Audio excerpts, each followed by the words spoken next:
বিরতির পর স্বাগত। এবার নাবালিকা গৃহবধূর নির্যাতনের ঘটনায় গ্রেফতার হলো তার স্বামী। জানা যায় ঘটনাটি ঘটেছে কল্যাণপুরের দাউছড়া এলাকায়, আর সেই এলাকায় নন্দদুলাল দেবনাথের ছেলে বিকাশ দেবনাথ।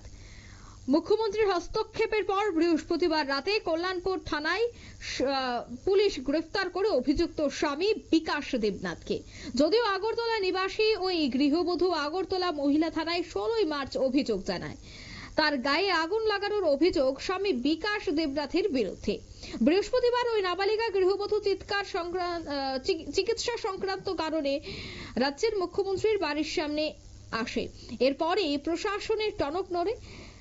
মুখ্যমন্ত্রীর নির্দেশে তাকে প্রতাপগড় বাপের বাড়িতে দুপুরে পাঠানো হয়, পরে জিবি হাসপাতালে ভর্তি করানো হয়।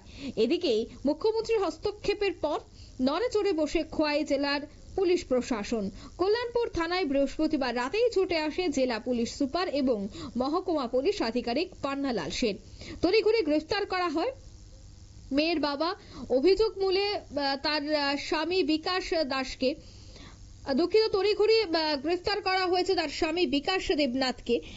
গৃহবধূ জিবি হাসপাতাল থেকে সমস্তটা বিষয় কিন্তু অভিযোগটা কিন্তু জানিয়েছে পুলিশ আধিকারিককে।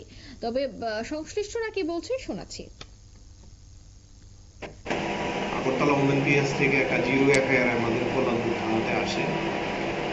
অভিজিৎ আচার্যের মেয়ে আমাদের কল্যাণপুর থানাধীন ওয়েস্ট ঘিলাতলির বিকাশ দেবনাথ নামে একটি ছেলের সাথে বৈবাহিক সম্পর্ক হয়। সাবসিকুয়েন্টলি এই মহিলাটা অগ্নিদগ্ধ হয় এবং অগ্নিদগ্ধ হওয়ার পরিপ্রেক্ষিতে উনি ওনার স্বামীর বিরুদ্ধে একটা ক্রুয়েলটি বাই হাজব্যান্ড এবং অ্যাটেম্পট টু মার্ডার এরকম ধরনের একটা কমপ্লেন উনি।